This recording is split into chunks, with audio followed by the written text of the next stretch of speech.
আজকে যে লেসেনটা দেওয়া হবে সেটা হচ্ছে চ্যাপ্টার 8B। 8B লেসেনটা দেখো তোমাদের টেক্সট বুকে কী লেখা আছে, দেখো সামনেই তোমাদের টেক্সট বুক খোলা আছে। Electromotive force, terminal voltage and internal resistance of a cell, combination of resistors. অর্থাৎ অনেক কটা টপিক্স আছে। ইলেকট্রোমোটিভ ফোর্স একটা টপিক্স হবে, তারপর টার্মিনাল ভোল্টেজ, ইন্টারনাল রেজিস্ট্যান্স আর কম্বিনেশন অফ রেজিস্টার্স। তো প্রথমেই মনে রাখতে হবে ইলেকট্রিক সেল কাকে বলে। মনে রাখতে হবে ইলেকট্রিক সেল হলো এমন একটা ডিভাইস যে ডিভাইসে কেমিক্যাল এনার্জি ইলেকট্রিক্যাল এনার্জিতে কনভার্ট হয়। কেমিক্যাল এনার্জি ইলেকট্রিক্যাল এনার্জিতে কনভার্ট হয়। অর্থাৎ যখন আমরা সেলটাকে ইউজ করি তখন এনার্জি ট্রান্সফরমেশন হয় কীরকম না, কেমিক্যাল থেকে ইলেকট্রিক্যাল। তাহলে দু রকমের সেল হয় সেটা তোমরা জানো, প্রাইমারি সেল আর সেকেন্ডারি সেল। বেশ কিছু সেল আছে যাদেরকে একবার ইউজ করার পর আর ইউজ করা যায় না, ওটা প্রাইমারি। আর সেকেন্ডারি সেল যেমন মোবাইলের ব্যাটারিতে সেকেন্ডারি সেল থাকে, এরকম সেকেন্ডারি সেল অনেক জায়গায় রয়েছে। টর্চের যে সমস্ত রয়েছে ইলেকট্রনিক্স টর্চ, সেগুলোও সব সেকেন্ডারি সেল। অর্থাৎ যদি কোনো একটা সেল তার নিজস্ব কেমিক্যাল এনার্জি নষ্ট করে যখন ইলেকট্রিক্যাল এনার্জি তৈরি করে, তাহলে সেই কেমিক্যাল এনার্জি যখন আস্তে আস্তে এক্সস্ট হয়ে যায়, মানে একদম পুড়তে পুড়তে যখন একদম লাস্টে চলে যায়, তখন ওই ব্যাটারিটা আর ইলেকট্রিসিটি পাঠাতে পারে না। তখন ওই ব্যাটারিটাকে তখন আমরা কি করতে হয়, তখন ওদেরকে আবার চার্জ করতে হয়। তাহলে যখন চার্জ করতে হয়, এই যে আমরা মোবাইলে চার্জ দিই, তখন ইলেকট্রিক্যাল এনার্জি আবার কেমিক্যাল এনার্জিতে কনভার্ট হয়। তাহলে মনে রাখতে হবে সেলের মধ্যে কেমিক্যাল এনার্জি স্টোর করার ব্যবস্থা আছে। সেখানে নানা রকমের কেমিক্যাল রিয়াকশান হয়। কেমিক্যাল রিয়াকশান কীভাবে হয় ইত্যাদি ব্যাপার স্যাপারগুলো উঁচু ক্লাসে উঠে পড়া যাবে। মোটামুটি সেলের যে কম্পোনেন্ট সেটা আমরা দেখব। এবং সেল যদি কোনো সার্কিটে থাকে তাহলে সার্কিটের দুটো টার্মিনালের মধ্যে সবসময় একটা পোটেনশিয়াল ডিফারেন্স থাকে। তাহলে পোটেনশিয়াল ডিফারেন্স যতক্ষণ পর্যন্ত থাকবে ততক্ষণ পর্যন্ত সার্কিটের মধ্যে কারেন্ট ইলেকট্রিসিটি যাবে। যেমন এখানে একটা সেলের ছবি দেখানো হয়েছে। এই সেলের ছবিতে দেখা যাচ্ছে দুটো ইলেকট্রোড আছে, একটা কপার একটা জিঙ্ক। এর মধ্যে আছে ডাইলিউট সালফিউরিক অ্যাসিড। কপারের সঙ্গে ডাইলিউট সালফিউরিক অ্যাসিড এবং জিঙ্কের সঙ্গে ডাইলিউট সালফিউরিক অ্যাসিডের কেমিক্যাল রিয়াকশানের জন্য কপারটা হয়ে যায় পজিটিভ টার্মিনাল আর জিঙ্কটা হয়ে যায় নেগেটিভ টার্মিনাল। দেখতেই পাচ্ছ প্লাস আর মাইনাস এখানে রয়ে গেছে। এই দুটো টার্মিনালকে যদি আমরা এক্সটার্নাল সার্কিটে কানেক্ট করে দিই, তাহলেই কিন্তু দেখা যাবে ওই সেলটার মধ্যে দিয়ে প্লাস থেকে মাইনাস টার্মিনাল দিকে কারেন্ট যাচ্ছে। তোমাদের সামনে যদি আমি এখন একটা সেলটা এঁকে দেখিয়ে দেওয়া হয়, তাহলে দেখতেই পাচ্ছ কীরকম হচ্ছে। এইটা হচ্ছে একটা কন্টেনার। এই কন্টেনারের মধ্যে আছে ডাইলিউট সালফিউরিক অ্যাসিড, বুঝতেই পারছো।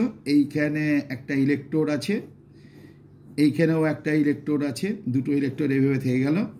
এই একটা ইলেকট্রোডটা হচ্ছে কপারের ইলেকট্রোড, এটা হচ্ছে কপার, আর একটা হচ্ছে জিঙ্ক ইলেকট্রোড। আর এই টার্মিনালটা হয়ে যায় প্লাস, এই টার্মিনালটা হয়ে যায় মাইনাস। এবার এইটাকে যদি আমরা এক্সটার্নাল সার্কিটের সঙ্গে জুড়ে দিই, এক্সটার্নাল সার্কিট একটা রেজিস্ট্যান্স আছে, রেজিস্ট্যান্স কেমন করে আঁকতে হয় নিশ্চয়ই জানো, ক্লাস 9 থেকে শিখে আসছো তোমরা।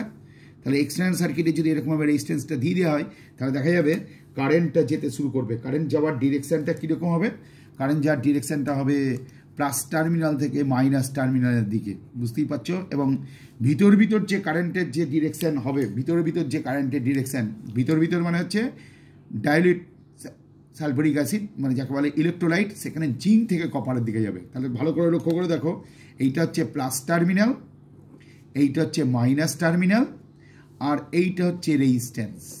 তাহলে এক্সটার্নাল সার্কিটে কারেন্টে যাবে কোথা থেকে, প্লাস থেকে মাইনাসের দিকে। আর ইন্টারনাল সার্কিটে কারেন্টে যাবে কোথায়, মাইনাস থেকে প্লাসের দিকে। তাহলে মনে রাখতে হবে মাইনাস থেকে প্লাসের দিকে। এইটা হলো আমাদের একদম সেলের একটা ব্যবস্থা।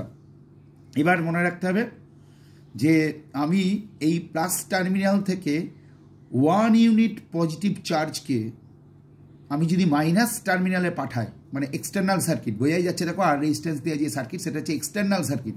তাহলে এক্সটার্নাল সার্কিটে প্লাস থেকে মাইনাসের দিকে কারেন্ট যায়। তাহলে আমি বলতে চাইছি 1 ইউনিট পজিটিভ চার্জকে প্লাস টার্মিনাল থেকে এক্সটার্নাল সার্কিট দিয়ে মাইনাস টার্মিনালে নিয়ে আসার জন্য যে ওয়ার্ক ডানটা হবে, সেই work done.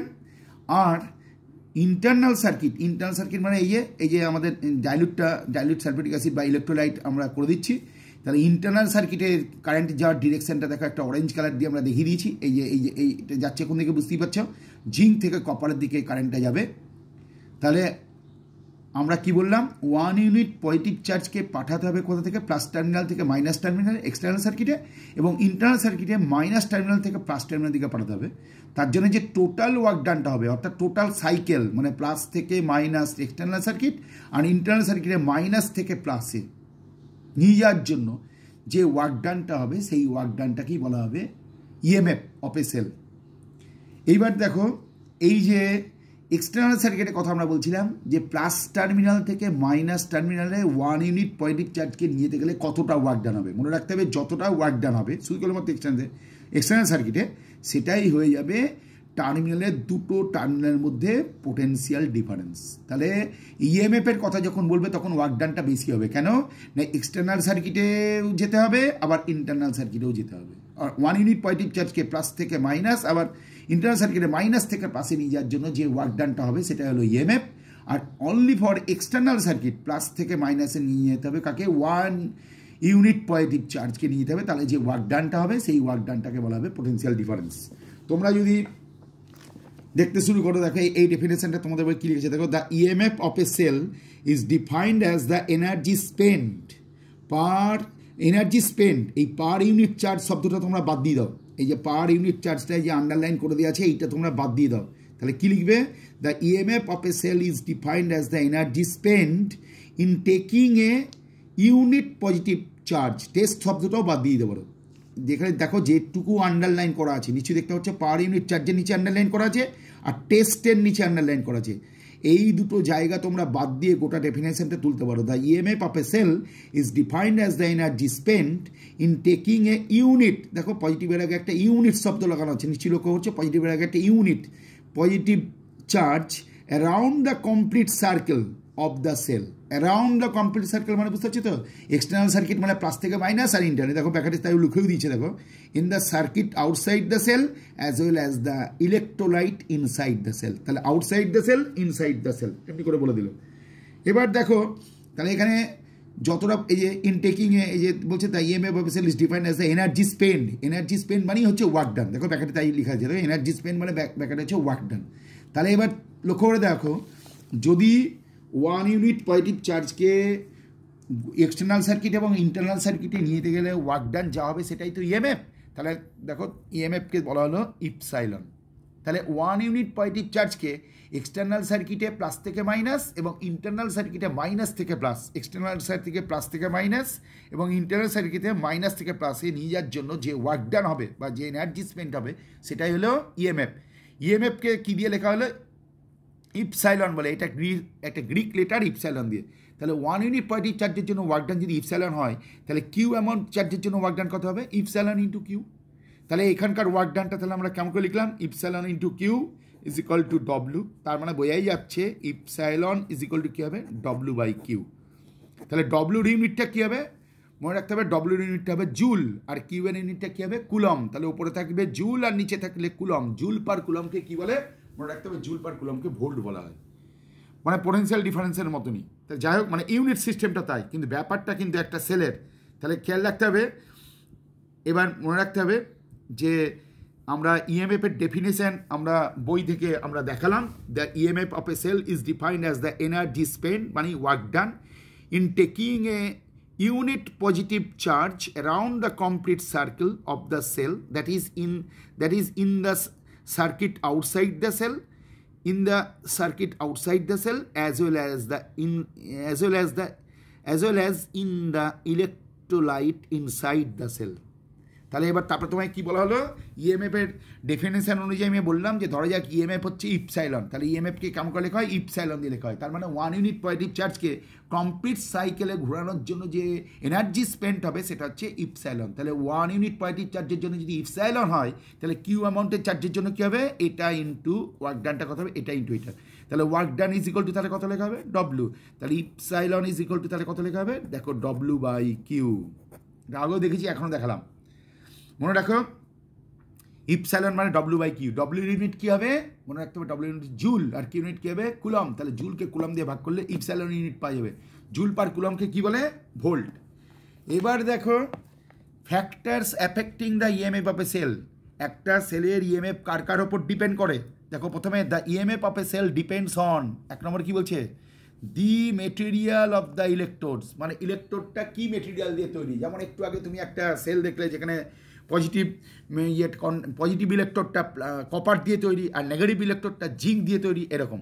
The electrolyte used in the cell, তাহলে মনে রাখতে হবে কী ধরনের কি, the electrolyte used in the cell, যেমন এখানে ইলেকট্রোলাইট হিসেবে আমরা ইউজ করেছি ডায়োলিট দুটো, তাহলে সেটা হচ্ছে dilute sulphuric acid. However it is independent of, তাহলে দুটো জিনিসের উপর ডিপেন্ড করে। এই যে মনে রাখো, এক নম্বর ডিপেন্ড হচ্ছে the material of the electrodes, অর্থাৎ ইলেকট্রোডের মেটেরিয়াল চেঞ্জ হয়ে গেলে ইএমএফ চেঞ্জ হয়ে যাবে।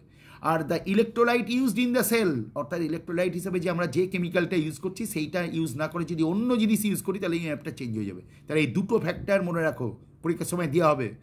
আর however it is independent of, মানে কার ওপর ডিপেন্ড করে না, দ্য শেপ অফ ইলেকট্রোডস, মানে ইলেকট্রোডগুলো দেখতে কেমন, রেক্ট্যাঙ্গুলার না ট্রায়াঙ্গুলার, এসব কিছু না।